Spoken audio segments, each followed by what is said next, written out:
As palavras dela ainda ecoavam na minha cabeça enquanto eu dirigia meu velho Gol 2010 de volta para casa naquela noite chuvosa. Você é passado, pai. O mundo mudou e você ficou para trás. Não preciso mais de você na minha vida. A voz de Camila, fria e distante, tão diferente daquela menina que eu costumava embalar nas noites de pesadelo. 29 anos haviam se passado desde que a segurei pela primeira vez em meus braços no hospital, prometendo que faria de tudo para protegê-la. Agora, sentada em seu escritório de vidro e aço no 30º andar de um dos prédios mais caros da cidade, eu era apenas um inconveniente, um lembrete de origens humildes que não combinavam com sua nova vida. Parei no sinal vermelho e observei a chuva escorrendo pelo para-brisa, misturando-se às lágrimas que eu tentava conter. Havia dirigido quase 3 horas para ver minha filha, depois de 6 meses, sem notícias. Levei como presente o álbum de fotografias da infância dela, que havia encontrado enquanto organizava o porão. Memórias de tempos mais simples, quando éramos só nós dois contra o mundo, depois que sua mãe nos deixou quando Camila tinha apenas 4 anos. O álbum permaneceu fechado sobre a mesa de centro, enquanto ela atendia ligações, digitava em seu notebook e ocasionalmente lançava frases educadas, porém vazias, na minha direção. Um café, pai, quer água? Como estão as coisas na cidade pequena?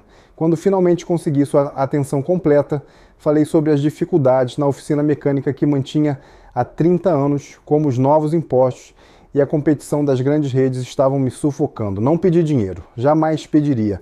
Apenas compartilhava como um pai deveria poder compartilhar com sua filha. Foi quando vi seu olhar endurecer, a impaciência crescendo em seus olhos verdes, tão parecidos com os da mãe. Pai, preciso ser sincera com você. Tenho uma reunião importante em 15 minutos e não posso mais viver no passado. A oficina é um negócio fadado ao fracasso. Você deveria ter se adaptado, estudado, evoluído. O mundo não para quem fica parado no tempo. Você é passado e agora, se me der licença, meu tempo é bastante valioso. O sinal abriu e continuei dirigindo pela cidade, agora quase deserta devido à tempestade que caía. Eu não reconhecia minha Camila naquela mulher de terninho impecável e palavras afiadas. Lembrei-me dela aos 12 anos, me ajudando na oficina nos fins de semana, curiosa sobre como cada peça se encaixava, fascinada quando eu consertava algo aparentemente irreparável. Mas você tem mãos mágicas, pai, ela dizia, consegue consertar qualquer coisa. Em que momento perdi minha filha? Foi quando conseguiu a bolsa integral para a universidade na capital, quando começou a estagiar naquela multinacional, ou quando fundou sua própria empresa de tecnologia aos 26 anos e se tornou a queridinha do mercado financeiro, com matérias em revistas de negócios e uma conta bancária de 7 dígitos. Cheguei em casa passando das 11 da noite, encharcado e exausto, não apenas pela viagem, mas pelo peso das palavras dela. Tomei um banho quente, tentando lavar a sensação de fracasso que me envolvia. Nunca fui um homem de grandes ambições ou luxos. Depois que Lídia nos abandonou, tudo o que importava era criar Camila com dignidade, garantir que ela tivesse oportunidades que eu nunca tive. Trabalhei dobrado, economizei cada centavo, investi no potencial dela. Senti orgulho do sucesso de minha filha, mesmo quando ela começou a se distanciar, a visitar cada vez menos, a ligar apenas em datas comemorativas, com conversas apressadas. Naquela noite dormi com um álbum de fotografias ao lado da cama. A última foto que tínhamos juntos era da formatura dela na universidade. 6 anos atrás, eu, desajeitado, em um terno emprestado, e ela, radiante, em sua beca, ainda sorrindo ao meu lado, ainda sendo minha Camila. Na manhã seguinte, a vida continuou como sempre. Abri a oficina às 7 em ponto, como fazia há 3 décadas. Atendi os clientes de sempre. O senhor Antenor com seu Opala, que se recusava a aposentar, Dona Zuleide e seu problemático Celta, o jovem Felipe, que havia comprado um carro usado cheio de problemas. Trabalhei metodicamente, com as mãos que Camila um dia chamou de mágicas, agora enrugadas e calejadas pelo tempo. Por alguns momentos, consegui não pensar nas palavras dela, concentrando-me apenas no conforto da rotina, no prazer simples de consertar algo quebrado. Foi no fim daquela tarde que recebi a ligação, um número desconhecido. Atendi enquanto limpava as mãos sujas de graxa em um pano velho. Estou procurando o senhor Sebastião Nogueira? Sim, é ele. Senhor Sebastião, aqui é o Dr. Marcelo, do Hospital Santa Clara, na capital. Estou ligando a respeito de sua filha, Camila Nogueira.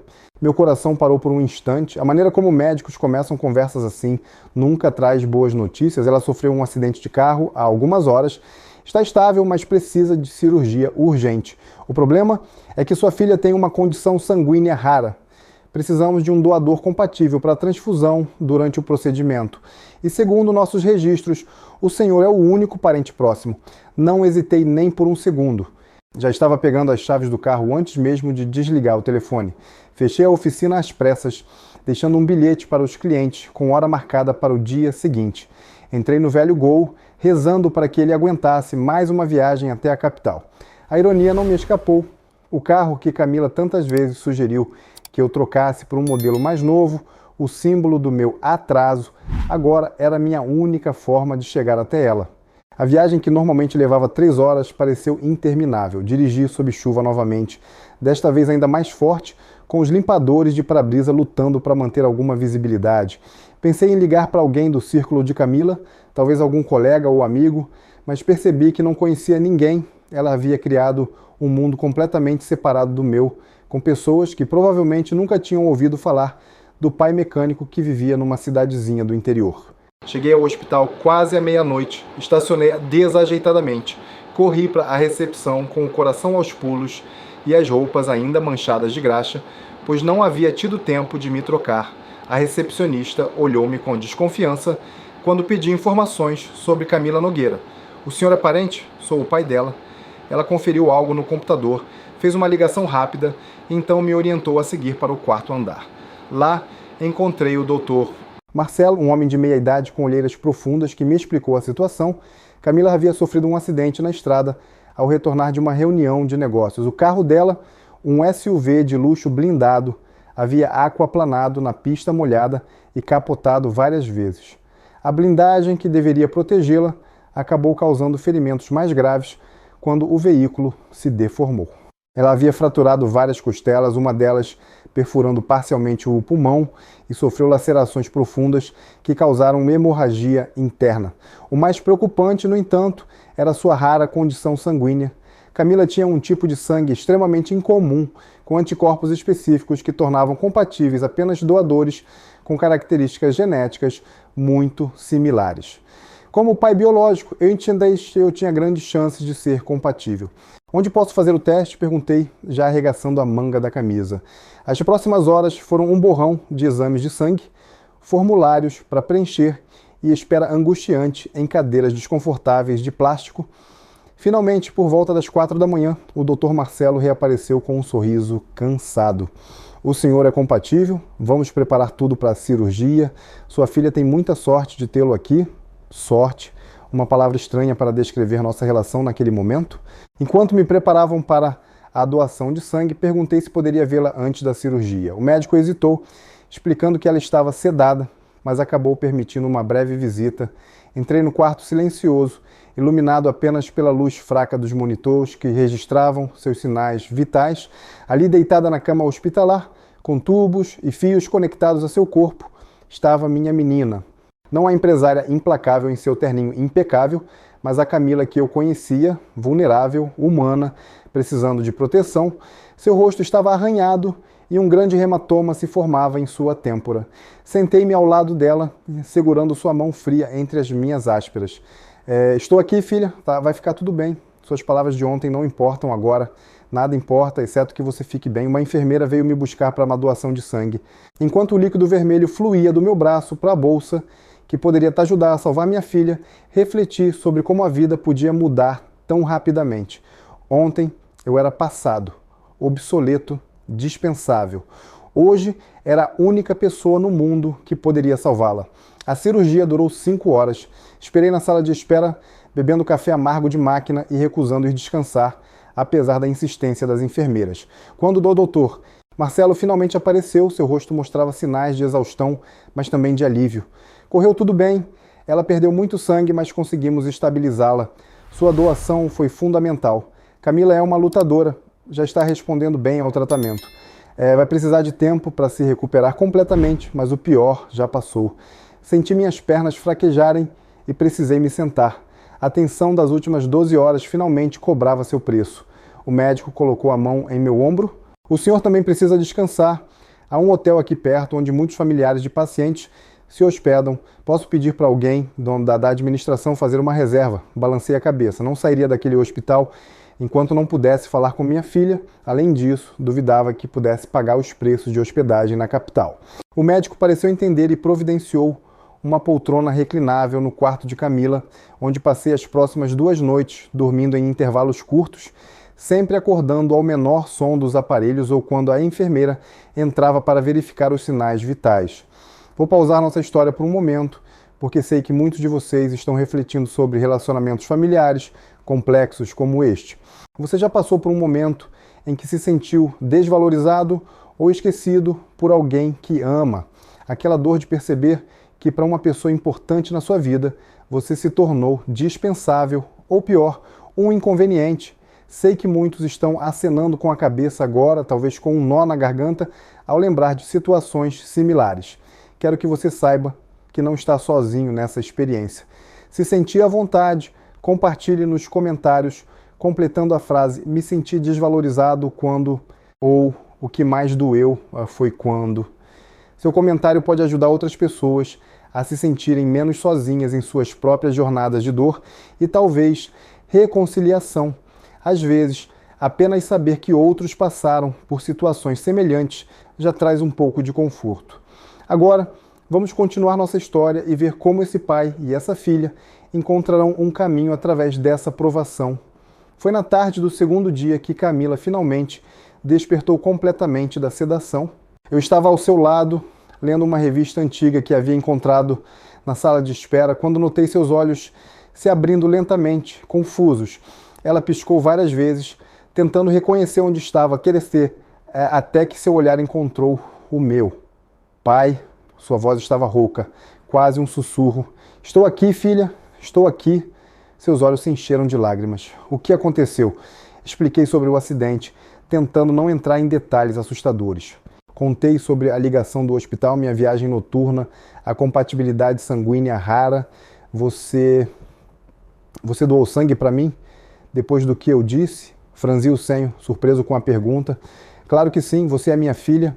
Ela fechou os olhos, lágrimas escorrendo pelo rosto machucado. Quando os abriu novamente, havia algo diferente neles, um brilho que há muito eu não via, uma vulnerabilidade que a empresária de sucesso raramente permitia demonstrar. Pai, eu não mereço isso. Não diga bobagens. Descanse agora, conversamos depois. Mas Camila insistiu, sua voz ganhando força. Não, eu preciso dizer isso agora. Preciso que você saiba.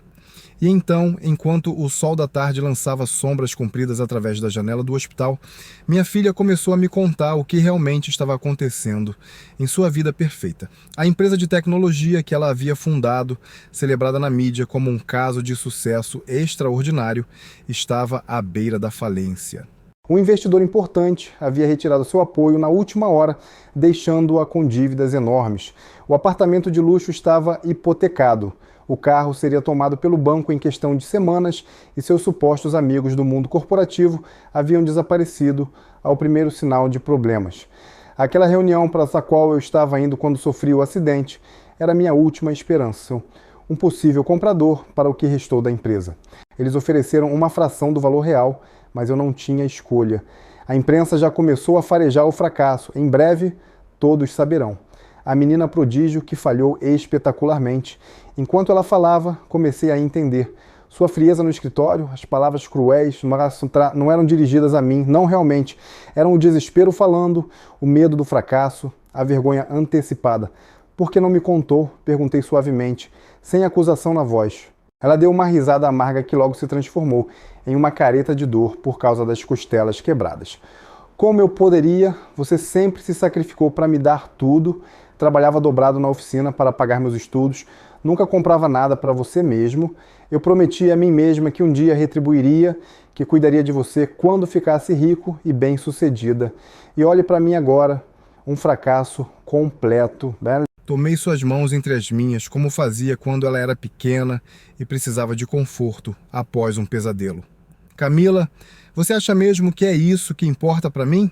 Quanto dinheiro você tem, o tamanho do seu escritório. Nunca precisei que você fosse rica ou famosa, só precisava que fosse minha filha, mas eu fui horrível com você. Te tratei como se fosse passado. Completei com um pequeno sorriso. Ela assentiu, envergonhada. Talvez eu seja mesmo, filha. Não entendo nada desse seu mundo de startups e investidores. Não continuo sendo apenas um mecânico que conserta carros velhos numa cidade pequena. Mas sabe de uma coisa? Algumas coisas antigas ainda têm valor. Algumas coisas do passado ainda servem no presente. Como o sangue de um pai teimoso, para salvar sua filha, ela apertou minha mão com mais força. Nos dias que se seguiram, enquanto Camila se recuperava lentamente, tivemos as conversas mais honestas em anos. Ela me contou sobre a pressão constante que sentia para manter as aparências, o medo permanente de ser descoberta como uma fraude, as noites sem dormir preocupada com prazos e expectativas impossíveis. Eu compartilhei minhas próprias lutas, meus medos de ter falhado como pai solteiro, minha preocupação constante de que talvez tivesse sido melhor para ela ter tido uma família normal. Uma semana depois, quando Camila recebeu alta, enfrentamos juntos a realidade prática de sua situação. Seu apartamento havia sido retomado pelo banco, seus cartões de crédito bloqueados. Sem hesitar, ofereci o que tinha, minha casa simples com o quarto dela, exatamente como havia deixado ao partir para a universidade. Você não vai querer voltar para aquela cidadezinha. Não depois de viver aqui, disse, inseguro. Camila olhou pela janela do hospital para a cidade agitada lá embaixo, com seus prédios de vidro e aço, o trânsito congestionado, a correria incessante. Na verdade, pai, não consigo pensar em lugar melhor para recomeçar. O retorno para casa foi diferente da viagem desesperada de dias antes. Dirigimos devagar, com paradas frequentes, para que Camila pudesse descansar. Conversamos sobre tudo e sobre nada, como não fazíamos há anos. Quando finalmente chegamos à rua arborizada, onde ficava nossa casa, vi seus olhos se iluminarem ao reconhecer os lugares da infância.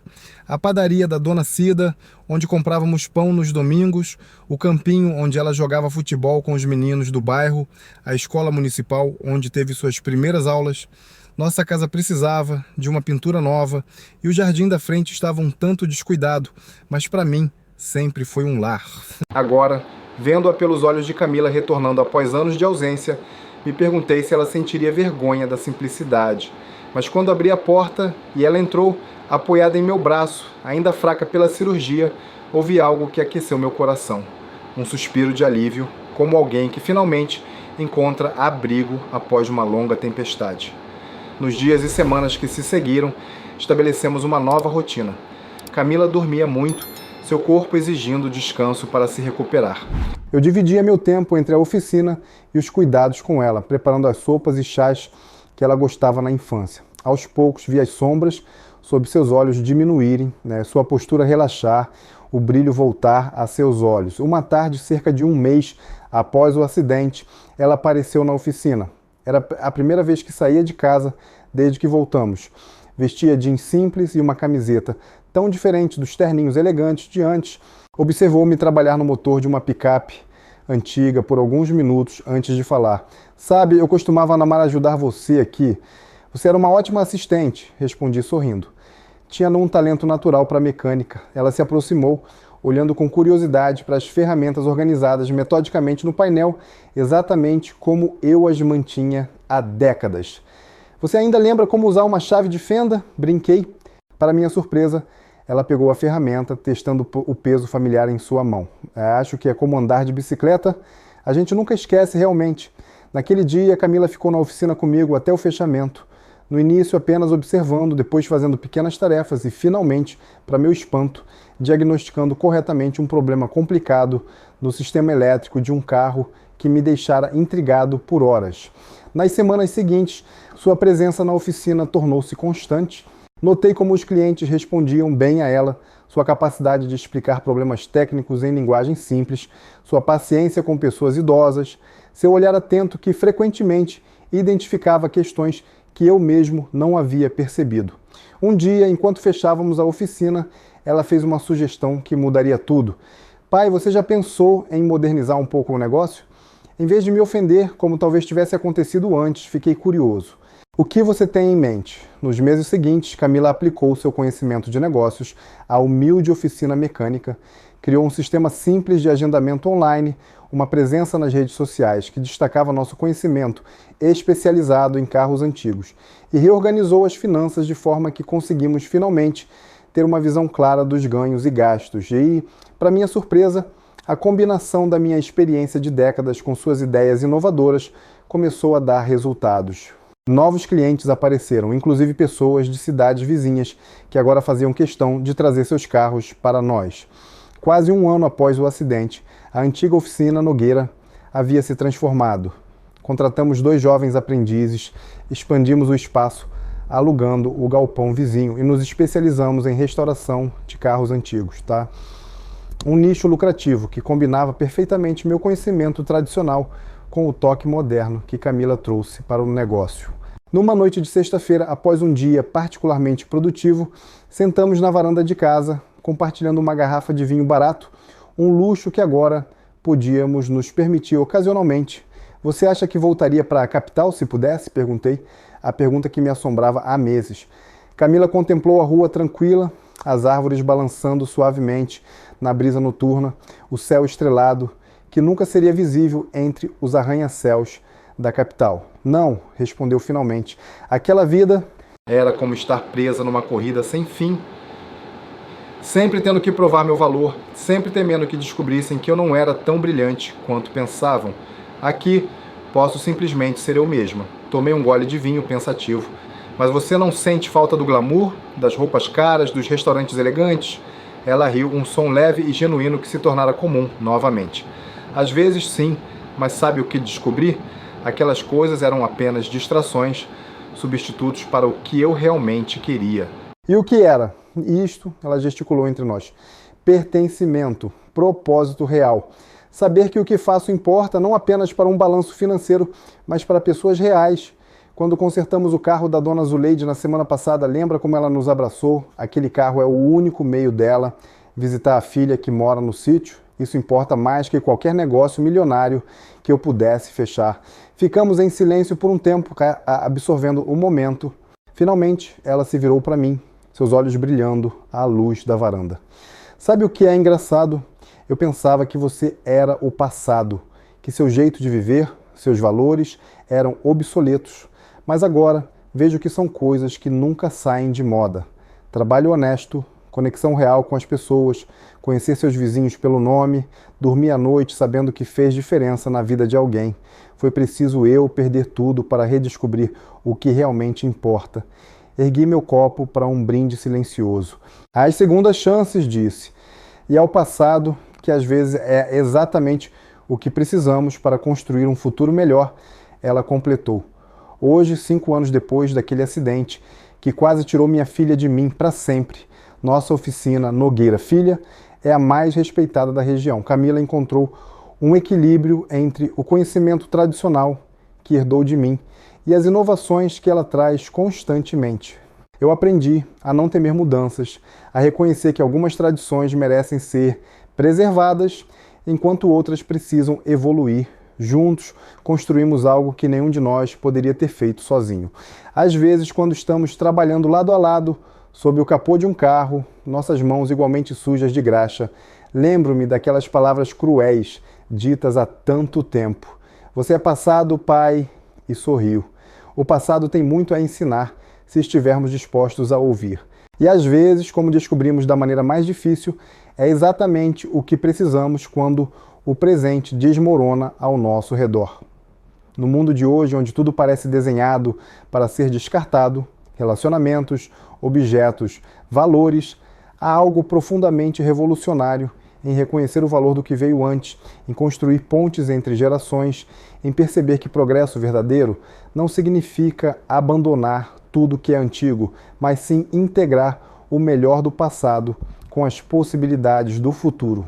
Se esta história tocou seu coração, ou se você já viveu momentos de reconexão com alguém que parecia perdido em sua vida, saiba que você não está sozinho nessa jornada. Aqui neste canal, compartilhamos histórias reais que mostram que, mesmo nas situações mais dolorosas, sempre existe um caminho para a compreensão e a reconciliação. Nossos inscritos frequentemente nos escrevem contando como essas narrativas trouxeram um novo olhar para seus próprios relacionamentos familiares. Se você sentir que estas histórias podem trazer um pouco de esperança para momentos difíceis em seus relacionamentos, considere se inscrever no canal. A cada semana trazemos uma nova história que pode ser exatamente a perspectiva que você precisa para dar o primeiro passo em direção à cura de uma relação importante. Deixe seu like se esta história ressoou com você e compartilhe, estima nos comentários, uma lição valiosa que aprendeu com alguém mais velho em sua vida. Um pai, uma mãe, um avô ou avó, um mentor. Estamos juntos nessa jornada de descobertas, um vídeo de cada vez, reconectando gerações e construindo pontes onde antes havia apenas distância. Obrigado por compartilhar este momento comigo hoje. E lembre-se, às vezes o que chamamos de passado é exatamente o que precisamos para encontrar nosso caminho no presente.